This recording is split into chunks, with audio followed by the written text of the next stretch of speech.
اسے پولیس پکڑ کے لے جاتی ہے اور پھر اسے کورٹ میں پیش کیا جاتا ہے. پھر کتنا وہ ترستا ہے, کتنی پریشانی ہوتی ہے کہ ایک چھوٹے موٹے ایک جرم کے لیے اسے سالوں کی قید ہوتی ہے یا پھر اسے سزا دیا جاتا ہے. وہ کہتا ہے کہ کب میں بری ہو جاؤں, کب میں کورٹ سے میری رہائی کا پروانہ آ جائے, کب میں جیل سے رہا ہو جاؤں. لیکن ہم نے یہ زندگی چھوڑ کے اللہ تعالیٰ کے حضور جانا ہے. ہر ایک چیز لکھا جاتا ہے,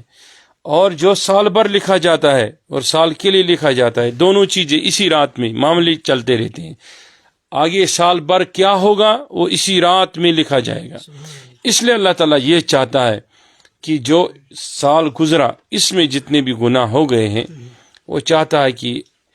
جو آنے والا سال ہے یہ سال اس کے نام اعمال کو کلین کر کے ایک نئے سال کی شروعات اس رات سے ہو جائے. اس لیے حضور علیہ الصلوۃ والسلام کا واضح ارشاد ہے کہ یہ وقفہ رہتا ہے لیلۃ البراء سے لیلۃ القدر تک. لیلۃ البراء اصل میں کہتے ہیں لائل کہتے ہیں رات کو, یا شب کہتے ہیں رات میں. اگرچہ شب یہ فارسی کا لفظ ہے اور لائل عربی کا لفظ ہے, اس سے مراد رات ہے اور لائل سے بھی مراد رات ہی ہے. اور برا کا مطلب ہے آزادی. اس سے یہ کیوں آیا ہے برات, اگرچہ یہ قرآن مقدس کے اکثر اجلہ مفسرین نے لکھا ہے, لیکن برات سے مراد اس حدیث کو لیا جاتا ہے جس میں حضور علیہ الصلوۃ والسلام نے فرمایا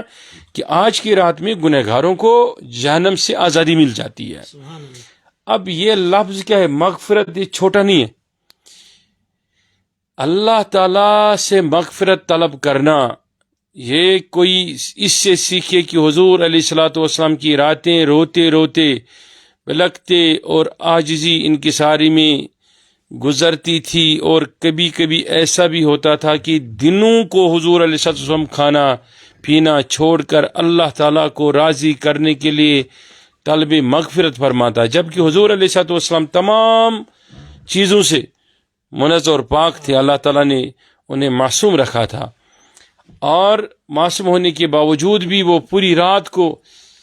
اللہ تعالیٰ کو پکارے اور ان الفاظ سے پکارے کہ اے رب, جس طریقے سے مجھ پر حق تھا کہ میں تیرا شکر کروں, میں کر نہیں پایا. جس طریقے سے مجھ پر حق تھا کہ تیری عبادت کروں, میں کر نہیں سکا. تو حق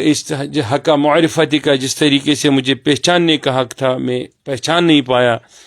تو میں حمد نہیں کر پایا. ایسی پوری رات گزرتی تھی, پاؤں مبارک میں ورم آ جاتا تھا, اور ایسی ایسی تکلیفیں آ جاتی تھی, پھر بھی حضور علیہ الصلوۃ والسلام مغفرت مانگنے سے دور نہیں رہتے تھے. اب جب حضور علیہ الصلوۃ والسلام کی ذات اطہر, پھر اس کے بعد صحابہ کبار, اہل بیت اطہار, اور جو صلح اعظام ہیں, اولیاء کاملین ہیں, یہاں تک کہ غوث الاعظم شیخ سید عبد القادر جیلانی علیہ رحمت و رضوان کے بارے میں یہ ہے کہ وہ اس رات میں ایک ہی مبارک پیر پر کھڑا ہو کر خانہ کعبہ میں کھڑے رہتے, باہر مطاف میں کھڑا رہتے, یا خانہ کعبہ کی غلاف پکڑ کر رات کو اللہ تعالیٰ سے مانگتے کہ اے رب, اس کائنات میں مجھ جیسا کوئی گنہگار نہیں, میں طلب کرتا ہوں مغفرت آپ کی تیرے در سے, اے رب مجھے آج بخش دے. تو اس چیز سے پتہ چلتا ہے کہ مغفرت کی بات ہی انسان کی نجات ہے, انسان کی راحت ہے. پھر جنت کا جو معاوضے کا اللہ تعالیٰ نے وعدہ کیا ہے وہ بھی سب اس کے بعد ہے. اس لیے اللہ تعالیٰ اس رات میں سارے معاملے, کب کس کو مرنا ہے, کب بیمار کون ہوگا, کب پریشانی نازل ہو جائے گی, کب کس کے تقدیر کے معاملے سیدھے ہو جائیں گے, کب شفا یاب کون پائے گا, شفا یاب کون بیمار ہو جائیں گے, کس بستی سے کب کون سی سختی چلی جائے گی. تو یہ سارے فیصلے آج ہی کے رات میں کیے جاتے ہیں, اور اس کو رکھا جاتا ہے ایسے حالت میں کہ جب تک لیلۃ القدر آ جائیں. لیلۃ القدر میں اس کو ابھی تک یہ کچا رکھا جاتا ہے, لیلۃ القدر میں اس کو پکا کر کے زمین پہ نازل کیا جاتا ہے. اللہ تعالیٰ کا منشا یہ ہے, اللہ تعالیٰ یہ چاہتا ہے, حضور علیہ الصلوۃ والسلام کے فرمان کے مطابق ہے کہ جو پورا سال ہم نے گزارا, گناہوں میں گزارا, خطاؤں میں گزارا, ہمارے عیب تھے, ہماری پریشانیاں تھیں, لیکن اب نیا سال آنے والا ہے. اللہ تعالیٰ چاہتا ہے کہ تیرا سال آنے والا ہے, میں اس کو راحت میں بدل دوں, آسانی میں بدل دوں. تو پریشان رہا پورا سال, غم میں رہا, بیماری میں رہا، ہسپتال میں رہا، آپ شفا خانے سے نکل کر کبھی ادھر چلے گئے کبھی ادھر چلے گئے، راحت محسوس نہیں ہوئی، سکون نہیں ملا آپ کو، تو میرے بندے، آج میں نے اپنے قدرت کا سارا کارخانہ اور نظام عرش سے آسمان اول کی طرف منتقل کیا ہے، تو آ جاؤ، آج جس حالت میں بھی تو ہے تو آ جاؤ میری طرف توجہ کر اور راغب ہو جا عبادت کی طرح، اور آج کی رات مجھ سے مانگ، میں تمہیں اتنا نوازوں گا کہ تمہیں کبھی کمی نہ آ جائے۔ تو اس طریقے سے اس شب کے کتنے فضائل ہے کہ یہ احادیث کریمہ سے ہی پتہ چلتا ہے کہ حضور علیہ الصلوۃ والسلام نے خود مزار بقیہ شریف میں تشریف لے گئے تھے، بڑی معروف حدیث ہے جامع ترمذی کی، اور کہیں احادیث کی کتابوں میں ہے کہ جب حضور علیہ الصلوۃ والسلام، اور اس حدیث کو روایت کیا حضرت علی کرم اللہ تعالی وجہ نے، بڑی بات ہے، اور کئی مرویات ہے، یہ ایک راوی روایت نہیں، کئی مرویات، کئی روایتیں، تو بہت سارے مرویات ہے، بہت ساری چیزیں ہیں اس کے بارے میں۔ تو حضور علیہ الصلوۃ والسلام کے بارے میں ام المؤمنین عائشہ صدیقہ رضی اللہ تعالیٰ عنہ نے فرمایا کہ میں 14ویں اسی 15ویں رات میں میں بیدار ہوئی نیند سے، جبکہ میں حضور علیہ الصلوۃ والسلام کی بستر مبارک میں سوئی ہوئی تھی، اور آدھا جو وقت تھا شب کا، لیل کا، رات کا، وہ گزر چکا تھا، اور جو ہی میں نے آنکھیں کھولی تو حضور علیہ الصلوۃ والسلام کو اپنے سامنے نہیں پایا۔ جب پایا ہی نہیں تو اچھا، اس کی ایک کیفیت تھی، کہا کہ اس کیفیت نے مجھے ایسا بنا دیا کہ میں اندر سے ہی سوچنے لگی، لیکن ظاہر کسی کے سامنے نہیں کیا، کہا کہ میں نے حجرہ مقدس میں دیکھا، مسجد نبوی میں دیکھا، حضور علیہ الصلوۃ والسلام نظر نہیں آئے، حضور کو نہیں پایا، ہاں نظر نہیں آئے، ملے نہیں۔ جب عجیب سی کیفیتیں میری دل پہ آنے لگی، میری بے چینیاں بڑھ گئی، بہت ساری چیزیں تھیں، تو میں نے بقی شریف میں ایسا محسوس کیا، حضور علیہ الصلوۃ والسلام کی جو نزدیکی ہوتی تھی وہ کئی چیزوں سے پہچانی جاتی تھی، جب جس راستے سے گزرتے تھے اسی راستے کی طرف سے خوشبو آیا کرتی تھی، یا رات کے اندھیرے میں چلتے تھے تو نور آ جاتا تھا۔ تو انہیں کی حدیث ہے کہ جب وہ میرے حجرے میں آتی تھی، اندھیرا ہوتا تھا، سوئی ہاتھ سے اگر گر جاتی تو میں حضور صلی اللہ علیہ وسلم کی چمک دھمک اور ان کی جو نورانیت چہرے سے چھلکتی تھی، اس سے میں وہ سوئی بھی اٹھا لیتی تھی۔ کہا کہ میں نے محسوس کیا نور کو مزار بقیہ میں، اور میں نے محسوس کیا کہ وہیں پہ میرے رحمت للعالمین ہے، اور میں چلی گئی صلی اللہ علیہ وسلم، دیکھا کہ حضور علیہ الصلوۃ والسلام سجدے میں ہیں، اور ایسا محسوس ہو رہا ہے کہ حضور علیہ الصلوۃ والسلام کا جسد خاکی جو ہے، جو ان کا وجود مقدس سے، اس سے روح مقدس پرواز کر چکی ہے، ایسا لگ رہا ہے کہ حضور علیہ الصلوۃ والسلام کی روح مقدس کب سے انصری سے جا چکی ہے، اور میں نے ایسا ہی محسوس کیا۔ پھر میں نے حضور علیہ الصلوۃ والسلام کی مبارک انگوٹھے کو دبایا، پیر مبارک کو دبایا، پائے مقدس کو، تو محسوس کیا کہ حضور علیہ الصلوۃ والسلام نرم بھی ہے، ملائم بھی ہے، اور گرم بھی ہے، تو محسوس ہوا کہ حضور علیہ الصلوۃ والسلام الحمدللہ ٹھیک ہے۔ تو کچھ لمحات کے بعد حضور علیہ الصلوۃ والسلام جب اپنی کیفیت میں واپس آئے تو دیکھا کہ آنکھیں بالکل نم تھی، چہرہ مقدس جو تھا وہ نم تھا، سبحان اللہ، اور آنکھیں برس رہی تھی۔ تو مجھ سے پہلا سوال پوچھا، عائشہ آپ نے ایسا محسوس کیا کہ اللہ و رسول نے آپ کے ساتھ خیانت کی؟ دیکھو لفظ کیا ہے، جبکہ حضور علیہ الصلوۃ والسلام جا چکے تھے بستر مبارک سے، خیانت کا خدشہ ہوتا تو حضور علیہ الصلوۃ والسلام کی طرف ہوتا، لیکن حضور نے کیا جواب فرمایا کہ اللہ و رسول نے آپ کے ساتھ خیانت کی، ایسی کوئی بات نہیں ہے۔ دراصل میں آپ کو بتا دوں کہ آج کی جو یہ رات ہے عائشہ، یہ 15ویں رات ہے، اور اس رات میں اللہ تعالیٰ گنہگاروں کو آزاد کرتا ہے، بنو قلب کے جتنے بھیڑ ہے اور ان بھیڑوں کے بال جو ہے ان کے برابر آزادی دلاتا ہے نار جہنم سے۔ تو مطلب یہ ہے کہ حضور علیہ الصلوۃ والسلام تلقیناً، حکماً، صحابہ، اپنے گھر والوں کو، اہل بیت اطہار کو، صحابہ کبار کو، اور پوری امت کے لیے اس رات کو ہمارے سامنے تحفتاً رکھا کہ اگر آپ بھی چاہتے ہو مغفرت کروائیں اور آپ بھی چاہتے ہو اپنی زندگی میں آسانی آ جائیں، ہماری تقدیریں آسان ہو جائیں، تو آج کی رات ہے کہ ہمیں اللہ تعالیٰ سے گر گرا کے مانگنا چاہیے تاکہ اللہ تعالیٰ ہماری گناہوں کی مغفرت کرے۔ ماشاءاللہ، یہ مولانا حامد صاحب آپ نے مختصر وقت میں ایک جامع اس کی جو تشریح ہے، اس کی جو دلیل ہے وہ پیش کی۔ حالانکہ جو اس کی دلیل ہے اس کے لیے مجھے لگتا ہے پوری رات ہمارے پاس ہونی چاہیے۔ جس طریقے سے آپ نے بیان کیا کہ حضور علیہ الصلوۃ والسلام کے احادیث مبارکوں سے اور قرآن کی آیات سے، اور جس طریقے سے مختلف جو کتابیں ہیں دین اسلام کی مستند کتابیں، ان میں اس کی دلائل موجود ہیں۔ حضور ناظرین، پہلے ہم آپ تک ایک اپڈیٹ پہنچانا چاہیں گے، چونکہ آج شب برات ہے اور مختلف مساجد میں آج کئی 10 بجے نماز رکھی گئی ہے، کئی 10:30 بجے، چونکہ درگاہ شریف حضرت بل میں 10 بجے نماز رکھی گئی ہے، اور 4 بجے قریب ایک انفارمیشن آئی تھی ہمارے پاس جامع مسجد جو ہماری سری نگر کے نوہاٹا علاقے میں، کہ آج 10 بجے وہاں پر نماز ادا کی جائے گی۔ واقعی وہاں پر 10 بجے نماز ادا کی جائے گی، لیکن اب ہمارے پاس خبر یہ ہے کہ وہاں شب برات نہیں ہوگی۔ فی الحال یہ ڈیولپنگ خبر ہے، اس پر مزید ہم کوشش کریں گے کیا کچھ اور ڈیٹیلز آئیں گے۔ تو فی الحال ڈیولپنگ خبر یہی ہے کہ وہاں پہ شب برات نہیں ہوگی۔ ہمارے ساتھ ہے مولانا غلام رسول حامد صاحب، ایک ممتاز عالم دین ہے، نہ صرف کشمیر ویلی کے بلکہ پوری دنیا میں ان کا نام ہے، اور تحریک کاروان اسلامی انٹرنیشنل کے یہ سرپرست اعلیٰ بھی ہے، ایک روحانی شخصیت ہے۔ حامد صاحب، چونکہ ہم دیکھ رہے ہیں کہ جس طریقے سے آپ نے آج کی رات کے حوالے سے مختصر وقت میں جو دلائل پیش کی، اب ہم جس مسلم معاشرے میں رہتے ہیں، مختلف مکاتب فکر کے لوگ یہاں رہتے ہیں، ڈفرینٹ اسکول آف تھاٹس کے لوگ رہتے ہیں۔ کچھ لوگ چونکہ اس رات کو نہیں مانتے کیونکہ وہ بھی اپنی طریقے سے دلائل دیتے، لیکن ہمارے سماج میں کوئی فتنہ نہ ہو، ہمارے قرآن مقدس ایک انسان کے لیے، یہ خالی مسلمان کے لیے نہیں ہے، ہر انسان کے لیے،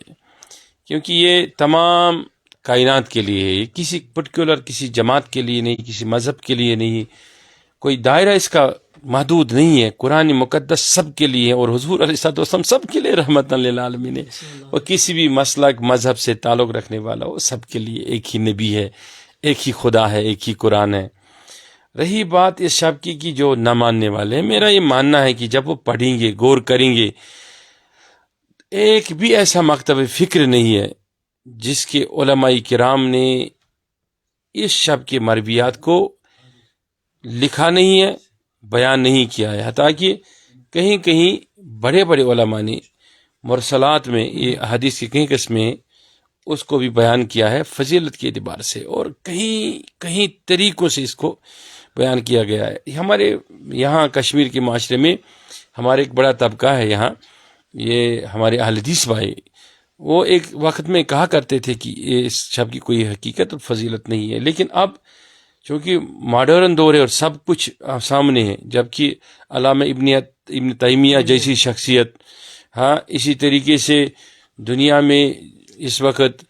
ان کے طرف سے ممتاز جانے مانے عالم دین یہ البانی صاحب، اور انہوں نے بھی کئی حدیثوں پر تحقیق کر کے اس کو ثابت کیا ہے کہ اس رات میں شب کرنے میں یا اللہ تعالیٰ سے مانگنے میں کوئی حرج نہیں ہے۔ لہذا اب تو جہالت مٹنی چاہیے دنیا میں، اور اب جہالت کی کوئی وجہ نہیں ہے کہ ہمارے ذہنوں میں ایسا رہنا چاہیے کہ اس شب کی کوئی فضیلت نہیں ہے۔ میرا یہ ماننا ہے کہ اگر کوئی یہ کہتا ہے کہ مجھے اس شب میں مسجد میں ہی جانا ضروری نہیں ہے، وہ کہتا ہے کہ میں گھر میں کروں، شریعت اس کو یہ نہیں کہتی ہے کہ آپ کو پکڑ کے لیا جائے مسجد میں کرنے کے لیے، وہ گھر میں کریں، وہ اللہ تعالیٰ سے مانگے، لیکن کسی کے پاس بھی یہ حق نہیں ہے وہ کہے کہ اس کی فضیلت نہیں ہے یا اس کا کرنا جائز نہیں ہے۔ وہ کرے اپنے طریقے سے، ہر رات اس کے لیے شب برات ہے، شب قدر ہے مسلمان مومن کے لیے، وہ کریں۔ آج کی رات بھی کوئی گھر میں کرنا چاہے، اگر اس کے پاس وہ وسائل نہیں ہے یا اس کا یقین یہ نہیں کہتا ہے کہ مجھے مسجد میں یہ لازمی ہے، یا وہ کوئی کہے گا کہ میرا کسی حدیث سے یہ ثابت نہیں ہو رہا کہ حضور علیہ الصلوۃ والسلام نے اجتماعی طور اس شب کو مسجد نبوی شریف میں کیا ہے یا بیت اللہ میں کیا ہے، تو وہ گھر میں کرے، اس کے لیے کوئی یہ نہیں ہے کہ کسی کوئی اس کو پکڑ کے لے جائے، لیکن اس کے لیے قطعی طور اسلامی حق نہیں دیتا ہے کہ وہ کسی پر معترض ہو، اعتراض کرے کہ یہ شب کی کوئی فضیلت نہیں ہے۔ جبکہ اپنے خطبات میں یہ بڑے بڑے علماء کرام وہ کسی بھی مکتب فکر سے دیوبندی مکتب فکرت سے ہیں، جماعت اسلامی مکتب فکرت سے ہیں، یہ اہل حدیث مکتب فکرت سے ہیں، یہ خالی سنی مکتب فکرت سے ہی کی بات نہیں کروں گا، ان کے خطبات اور ان کی کتابوں میں درجنوں حدیثیں موجود ہیں کہ اس شب کی فضیلت کے بارے میں۔ لہذا اب تو اگر یہ کوئی کہتا ہے کہ اس شب کی کوئی فضیلت نہیں ہے، میں تو یہ کہوں گا کہ ایک تو اس کے پاس اللہ تعالیٰ نے توفیق نہیں دی ہے، ایسے ہی جیسے کسی کے پاس کروڑوں روپیہ ہے، صحت مند ہو، اور وہ حج نہیں کرتا ہے، عمرہ پہ نہیں جاتا ہے، اور کہتا ہے کہ میں جاؤں گا لیکن جاتا نہیں ہے، یہ توفیق کی بات ہے۔ کوئی صحت مند ہے، اذان سن رہا ہے اور نماز نہیں پڑھ رہا ہے، یہ توفیق کی بات ہے۔ میں سمجھ رہا ہوں کہ اللہ تعالیٰ اس کا توفیق چھین لیتا ہے، لیکن اس معاشرے کے اندر اس وقت میں سمجھتا ہوں کہ اگر اللہ تعالیٰ فضل فرماتا ہے کسی انسان پر، ایسے لوگ بھی ہمیں دیکھنے کو نظر آتے ہیں جو ہر روز جاگتے ہیں، تہجد پڑھتے ہیں، خدا سے مانگتے ہیں، خدا یہ جب اللہ تعالیٰ کا حکم ہے رات میں بھی پڑھو، صبح میں بھی پڑھو، رات میں اٹھو، دن میں پڑھو، دن میں مجھ سے مانگو، رات میں مانگو، تو کوئی بھی اس پہ سوال ہی نہیں بنتا ہے، یہ سوال ہی نہیں بنتا کہ اس رات کی کوئی فضیلت نعوذ باللہ من ذالک نہیں ہے، جبکہ حدیث کریمہ اور قرآن کی آیت، بڑے بڑے مفسرین اور تمام لوگوں سے یہ ثابت ہے۔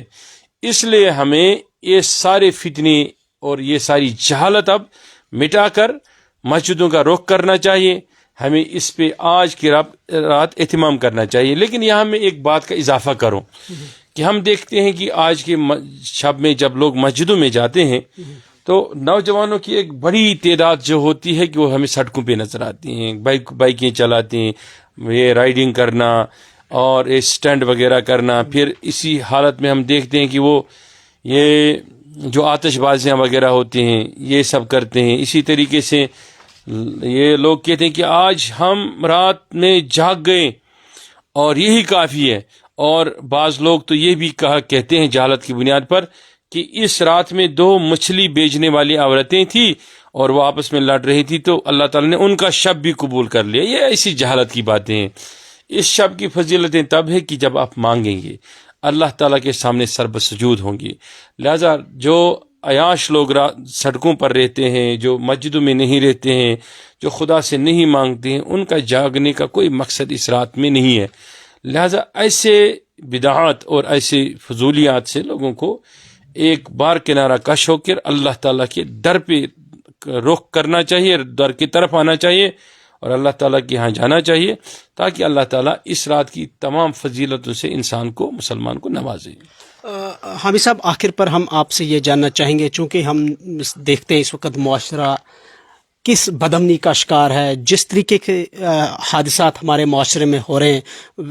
بالخصوص ہم پچھلے 3-4 سالوں سے دیکھ رہے ہیں جس طریقے سے سوشل میڈیا کا یہ جو دور میں ہم رہتے ہیں، انٹرنیٹ کے اس دور میں جہاں ایکسیس کافی آسان بن گئی ہے۔ ایک تو یہ دیکھیں جو ہمارے معاشرے میں اس طریقے کے حادثات پیش ہو رہے ہیں، دوسرا یہ کہ اس وقت کافی سارے آج چونکہ بڑی فضیلت والی رات ہے، دوسری جانب ہم دیکھ رہے ہیں کہ وہ ہمارے علماء کرام جو آج کی رات مختلف مساجد میں خطاب فرماتے تھے اور لوگوں کو اپنے خطابات سے منورہ اور مجولہ فرماتے تھے، لوگ تعلیم ان سے ایجوکیشن حاصل کرتے تھے، اویئر ہوتے تھے اسلام کے ریگارڈنگ، وہ آج علماء کرام جیلوں میں نظر بند ہے، تو کیا سمجھتے ہیں آپ، کیسے دیکھتے ہیں اس کو؟ دیکھیے، میں یہاں پھر عرض کروں گا کہ عالم جو ہوتا ہے وہ ایک ملت کے لیے، ایک قوم کے لیے رحمت ہوتا ہے۔ عالم کا قوم میں ہونا ایسا ہی ہے جیسے سورج کی روشنی انسان کو دنیا کی تاریخ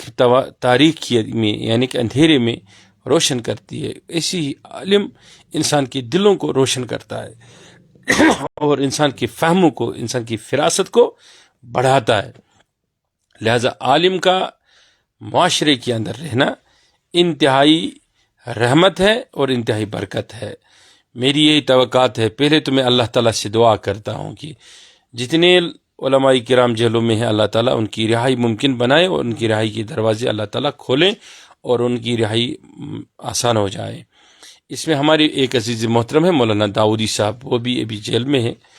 اور اللہ تعالیٰ ان کی رہائی بھی آسان کریں۔ میں یہاں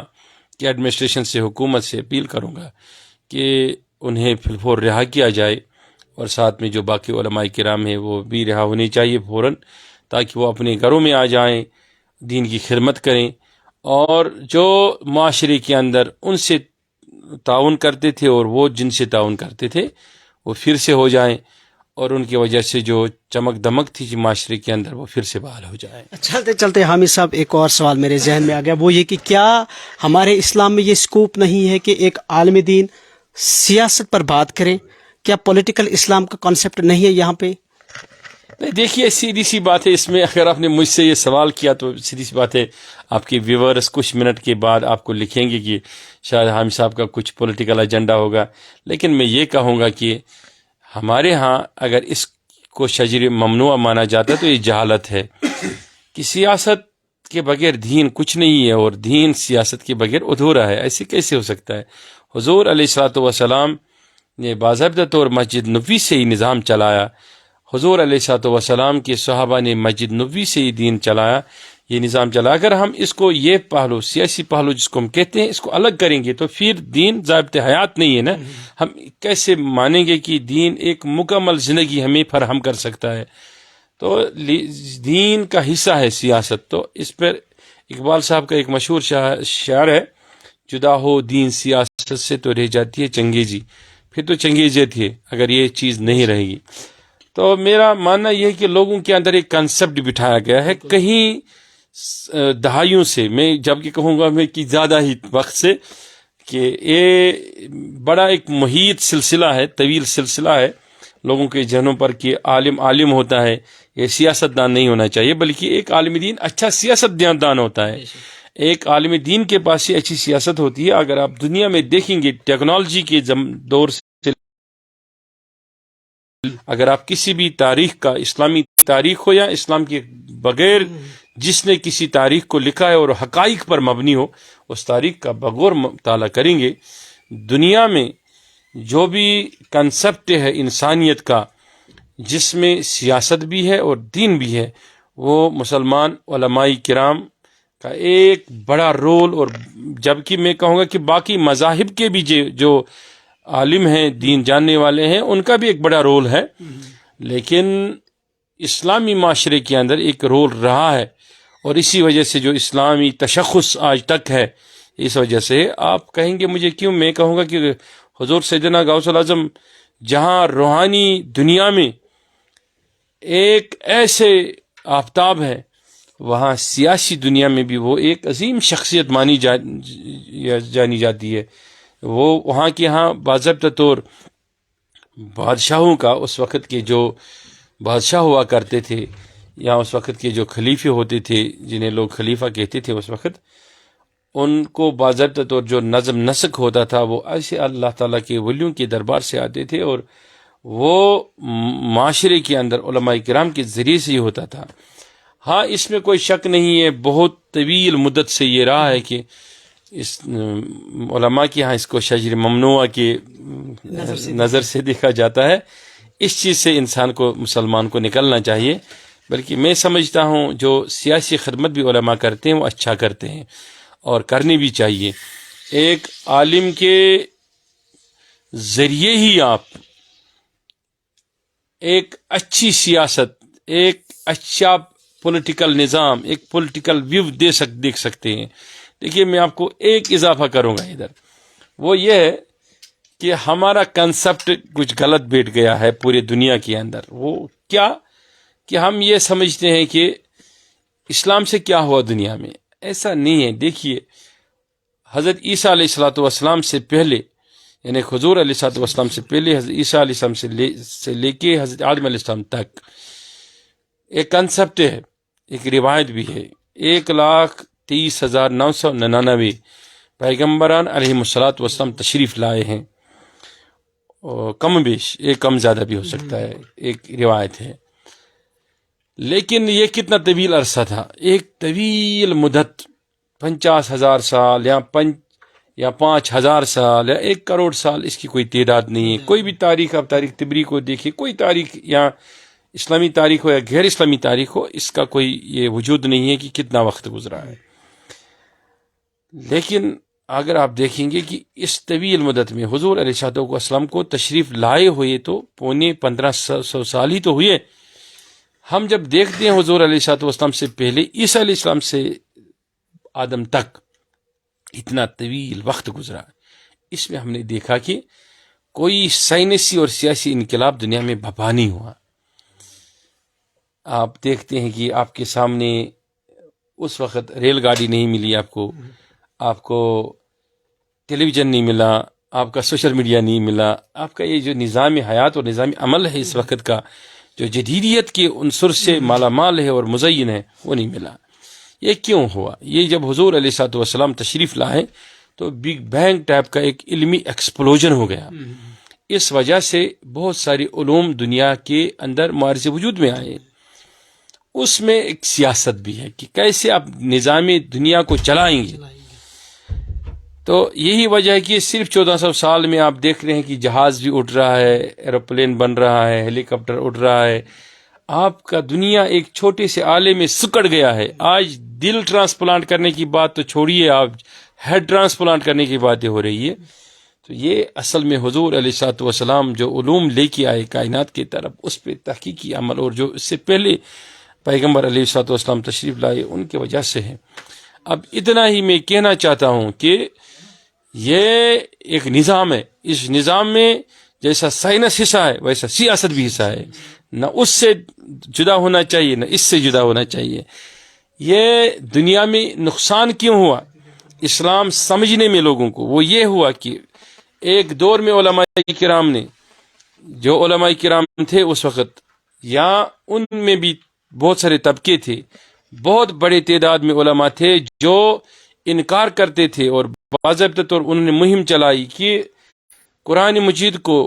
حدیث کو پریس میں چھاپا نہ جائے، یہ بے حرمتی ہے۔ اس وجہ سے قرآن چھاپنے سے رہ گیا،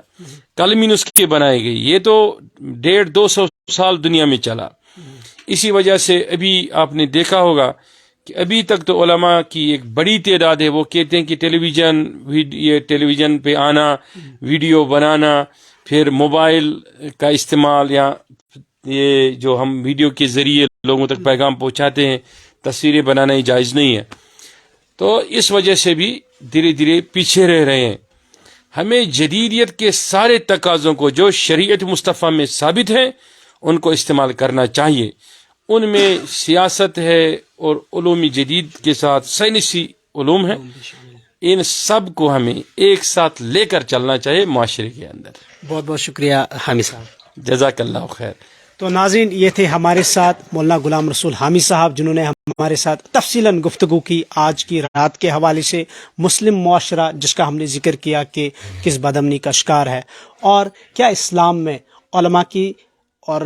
اسلام میں سیاست کا کیا کانسیپٹ ہے، مختصر انہوں نے اس پہ بھی روشنی ڈالی۔ اور ساتھ میں ناظرین ہم نے آپ کو ایک اپڈیٹ بھی کیا تھا کہ جامع مسجد میں شب برات جو ہے وہ ادا نہیں کی جائے گی۔ حالانکہ اب ایک اور اپڈیٹ ہمارے پاس آ چکا ہے کہ آفیشلی اس کی کوئی نہ تو کنفرمیشن ہے، اور اس خبر کو جو ابھی ہم نے آپ تک پہنچائی تھی اسے آفیشلز نے ڈینائی کیا ہے، انکار کیا ہے۔ اور کیا کچھ اس حوالے سے اپڈیٹ رہے گا، آفیشلی کیا ہوگا، تو ہمارے پاس بھی ابھی پوری اس کی اطلاعات نہیں ہے، تو آپ تک پہنچائیں گے۔ فی الحال عاقب خان کے ساتھ میں سری نگر سے عمران نائی کو اللہ حافظ۔